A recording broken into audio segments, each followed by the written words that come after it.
Open Chrome and go to the web store.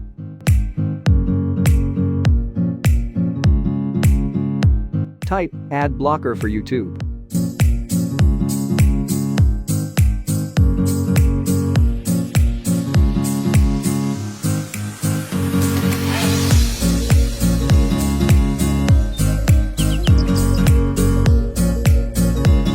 Now click on the first one.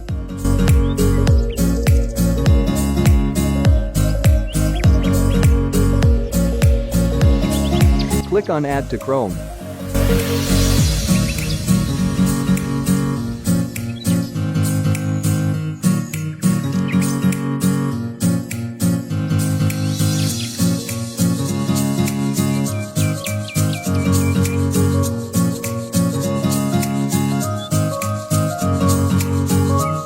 Now you can see there are no ads.